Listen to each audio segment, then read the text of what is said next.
Um estudo publicado estima que pelo menos 4,1% dos condenados à morte nos Estados Unidos são inocentes, ou seja, uma em cada 25 pessoas condenadas. Segundo o autor principal, Samuel Gross, professor da Faculdade de Direito da Universidade de Michigan, os pesquisadores chegaram ao resultado usando a análise de sobrevivência, uma técnica que leva em conta variáveis de tempo até o ocorrer de determinados fatos de interesse, como a morte. A pesquisa analisou dados entre 1973 a 2004. De acordo com o estudo, em 31 de dezembro de 2004, final do período analisado, apenas 1,6% dos 7.482 condenados à morte haviam tido suas sentenças revertidas por serem inocentes.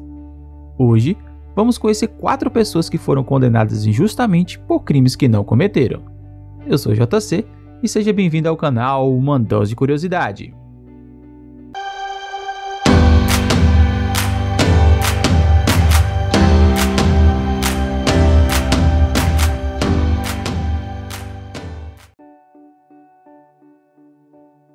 Em 1976, o americano Charles Ray Finch foi acusado de assassinar o dono de um posto de gasolina no estado da Carolina do Norte. Charles sempre negou o crime e garantiu que era inocente, mas depois de um processo marcado por manipulação de testemunhas e evidências e com diversas irregularidades, ele foi considerado culpado e condenado à morte. Sentença posteriormente comutada para a prisão perpétua. A libertação de Charles foi resultado do trabalho de quase 2 décadas de um grupo de advogados e estudantes de direito. Eles atuaram no caso de forma voluntária, por meio de um curso em que professores e alunos investigam casos de condenação injusta. O crime pelo qual ele foi injustamente condenado ocorreu em fevereiro de 1976. Richard Shadow, proprietário de um posto de gasolina na zona rural da Carolina do Norte, foi morto a tiros em uma tentativa de assalto. Um funcionário do estabelecimento, Lester Jones, disse que os agressores eram 3 homens negros, um deles vestindo um casaco comprido. Jones disse que buscou abrigo embaixo de um balcão e que identificou a arma por meio do som dos tiros. Depois do ataque, naquela mesma noite, policiais abordaram Finch. Ele permitiu que revistassem seu carro e os policiais encontraram um cartucho de espingarda. A polícia então colocou Finch ao lado de outros homens negros para que Jones identificasse quem era o criminoso. Enquanto os outros homens vestiam roupas normais, os policiais ordenaram que Finch vestisse um casaco longo, semelhante ao que foi usado pelo assaltante, e ele acabou sendo identificado por Jones. Durante o julgamento, a acusação alegou que o cartucho encontrado no carro de Finch correspondia às cápsulas encontradas na cena do crime. O médico responsável pela autópsia testemunhou que os ferimentos da vítima eram consistentes com tiros de espingarda. Décadas depois, em 2013, a autópsia foi revisada e descobriu-se que os ferimentos fatais na vítima haviam sido causados por uma pistola, não por uma espingarda, e que as cápsulas na cena do crime não tinham relação com o cartucho encontrado no carro de Finch. Apesar de manter sua inocência e de ter 3 testemunhas que confirmaram seu álibi de que no momento do crime estava em outro local, Finch foi condenado pelo júri. Depois de 43 anos preso por um crime que não cometeu, Charles foi finalmente libertado. Não há maior erro judiciário do que condenar uma pessoa injustamente à pena de morte. Mas foi isso exatamente o que aconteceu com Glenn Ford. Ele cumpriu quase 30 anos de pena no corredor da morte por homicídio, em confinamento solitário, na penitenciária de Louisiana, nos Estados Unidos, quando surgiram novas evidências revelando que o crime havia sido cometido por outra pessoa. O caso ocorreu em 1983, no estado da Louisiana, nos Estados Unidos. Um comerciante local, Isadore Roseman, havia sido roubado e assassinado. Glenn Ford havia efetuado um trabalho para Roseman e teria admitido certa vez ter levado uma das joias para casa. Isso foi suficiente para torná-lo o principal suspeito. Não havia qualquer evidência plausível que conectasse Glenn Ford ao crime.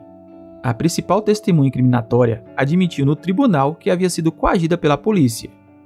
Ainda assim, Em menos de 3 horas de júri, Ford foi considerado o culpado. O mais impressionante é que muitos anos depois o promotor do caso admitiu ter errado, em uma entrevista no programa 60 Minutos da CBS News. Marty Strode afirmou que a injustiça cometida foi tão grande que destruiu 2 vidas, a de Ford e a própria. Eu fiz algo muito errado. Coloquei um homem no corredor da morte que ali não pertencia. Eu era arrogante, narcisista. Fazia de tudo para ganhar. Olhando para trás, houve uma pergunta sobre o envolvimento de outras pessoas. Eu devia ter dado seguimento a essa. Eu não fiz isso. Eu acho que minha falha em dizer algo só pode ser descrito como covardia. Eu fui um covarde, disse Marty, envergonhado. Ford foi liberado em março de 2014 e não recebeu nada do estado da Louisiana pela injustiça cometida. Ele acabou falecendo pouco tempo depois. Eu tenho um buraco em mim. É uma sensação de frieza. É um sentimento de desgosto. Não há nada lá fora que pode preencher esse furo. Glenn Ford será uma parte de mim até o dia que eu morrer, completou Marty.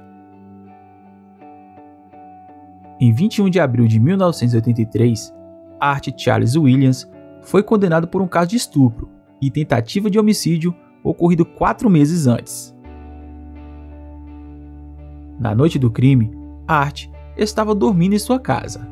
Na época, tanto sua mãe quanto sua irmã comprovaram a alegação durante o depoimento. Além disso, segundo as investigações, nenhuma prova contra Williams foi encontrada na cena do crime. No entanto, sem condições de lutar contra o sistema judicial da Louisiana, Williams, que tinha apenas 22 anos na época, foi condenado à prisão perpétua, sem possibilidade de liberdade condicional, na penitenciária do estado da Louisiana. O Projeto Inocência lutou por ele durante décadas, para obter acesso a evidências que pudessem provar que ele era inocente. Em 21 de março de 2019, depois que um juiz ordenou a revisão das impressões digitais encontradas no local, Williams foi considerado inocente e foi libertado da prisão. Em maio de 2020, Art Williams participou do programa America's Got Talent, uma apresentação que emocionou a todos os presentes. Os 4 juízes votaram nele para passar para a próxima fase, e ele foi aplaudido de pé por todos os presentes. Como resultado da história de Williams, Simon, um dos fundadores do programa e o jurado mais icônico do programa, se tornou embaixador do Projeto Inocência. Ele avançou para as finais e terminou em 5º lugar naquela edição. Casos como esse não é algo exclusivamente americano. Pessoas presas justamente acontecem no mundo inteiro, e no Brasil não é diferente. No Ceará, Cícero José de Mello foi preso sob suspeita de tentativa de homicídio em novembro de 2005, mesmo alegando inocência. Somente em 2021, Cícero conseguiu decisão judicial expedindo alvará de soltura. Natural do Crato, no interior do Ceará, Cícero relata que estava na cidade, quando foi abordado por policiais que, segundo ele, já chegaram dizendo que ele havia cometido um crime. Fiquei sem saber o que fazer, não pediram nem identificação, me colocaram dentro da viatura e me fizeram passar vergonha. As pessoas olharam para mim como se eu tivesse cometido um crime mesmo, eu falando que era inocente e eles rindo de mim, rindo da minha cara, contou em uma entrevista ao portal G1.